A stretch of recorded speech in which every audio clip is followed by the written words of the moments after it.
สวัสดีพ่อแม่พี่น้องวันนี้สิพาพ่อแม่พี่น้องมาเบิ่งสวนข้าพเจ้าเนาะผ่านการซับสาวผ่านการทางหื้อไห้เนาะการปลูกของข้าพเจ้าก็บ่ได้หลายเนาะปลูกได้น้อยเดียวนึงพี่กายเนี่ยย้อนราคาเวียกแน่เฮ็ดหลายสิ่งหลายอย่างพร้อมๆกันไปต้นคิมซุงนี่เนาะพ่อแม่พี่น้องคิมซุงที่ข้าพเจ้าปลูกพี่กายเนี่ยยังเหลือต้นเดียวเนาะก็หันตายปลูกประมาณ 3-4 ต้นนี่แหละพ่อแม่พี่น้องตายเบิดกันคิมซุงนี่กำลังเป็นใบเนาะถ้าว่าติดแล้วลูกมันขึ้นมาเขาจะได้กินลูกมันแล้วก็ต้นกล้วยเขาปลูกประมาณ5-6 ต้นแหละกำลังพื้นขึ้นมานอนโดยหดน้ำตัวหดน้ำกับตัวบ่หดมันต่างกันเนาะตัวนี้บ่ได้หดน้ำนี่บ่ได้ขึ้นนี่มันยังแดดอยู่ช่วงนี้ตัวนี้หดน้ำนี่กำลังฟื้นขึ้นมาหน่อยหนึ่งเนาะพ่อพี่น้องนี่แล้วก็อ้อยที่ข้าพเจ้าปลูกไว้ประมาณ10 ต้นนี่แหละนี่พ่อพี่น้องอ้อยอันนี้หดน้ำมันแต่ละมื้อหดก็ด้วยการตักน้ำอยู่น้ำสางแล้วขึ้นมาหดหิวมาเอาพ่อพี่น้องเพราะว่าบ่อนเฮาอยู่นี่มันอยู่ไกลยังบ่ทันได้เอาไฟฟ้าเข้าเนาะมันก็เลยยากแน่เนาะเพราะว่าเฮายังวางแผนอยู่เนาะว่าสิอยู่แบบใดเนาะตัวนี้ยังหกอยู่เนาะ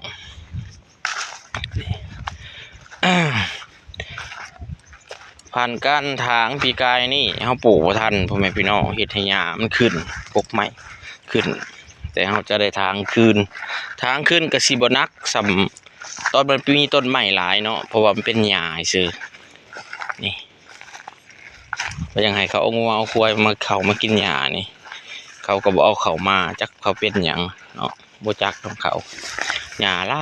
ายเขาก็บอกงัวควายเขามากินงัวควายตัวเองนะเนาะพี่น้องนี่ดอกหยังนี่พี่น้องดอกหยังเกินดอกกกกระแดงดอกกระแดงงามบ่พี่น้องดอกไม้ป่าดอกกระแดงแล้วมาเบิ่งดอกไม้ที่หลายๆคนตอนยังน้อยเคยได้กินก็คือดอกยำแย่เนาะผู้ใดเคยเป็นเด็กน้อยเขตชนบทอาจจะได้กินดอกยำแย่เนาะนี่เขาสิว่าดอกยำแย่เต็มอุเต็มแองเนาะสมัยเฮายังน้อยเฮาเว้านะสิหวานเนาะเฮาดูดเนี่ยอันนี้เป็นดอกไม้ที่เด็กน้อยเฮาพากันกินสมัยแต่เฮายังน้อยสมัยสมัยนี้เขาบ่สนใจแล้วพ่อแม่พี่น้องเนาะเขาบ่สนใจแล้วสมัยสมัยนี้หญ้าลายนี่ให้งัวกล้วยเขามากินเนาะสิเว้ากับเขาแนวใดงัวเอากล้วยเขามากินเนี่ยก็นี่มันขึ้นมาแบบนี้พ่อพี่น้องแล้วเฮาจะได้ทางคืนและปลูกว่าสิลงมันซะก่อนปีนี้ลงมันกับลงกล้วยมันทันตัวใดก็เฮ็ดตัวนั้นเนาะพ่อพี่น้องตัวนี้เนี่ยแม่นเขาปลูกถั่วดินปีกายนี่แหละเขาถางแล้วมันหญ้ามันบ่ขึ้นมาได้แล้วก็เป็นบ่อนที่ไผมันใหม่แห้งเนาะพ่อพี่น้องนี่มาเบิ่งสำนี้ทางสบายอยู่พ่อพี่น้องทางสิบ่ยากปานใดสำนี้2 เฮกตาร์ปลายดินเนาะปลูกมันเบิดนี่เนี่ยโห้ยครับสิเอาเงินเดี๋ยวได้ก็แนวสิให้มันได้ปลูกเบิดปีนี้เห็นใส่มันเนาะพ่อแม่พี่น้องเห็นใส่ปลูกมันปูเห็นบ่ความกว้างแนมกับสุดสายตาพ่อแม่พี่น้องกกใหม่พุ่นกว้าง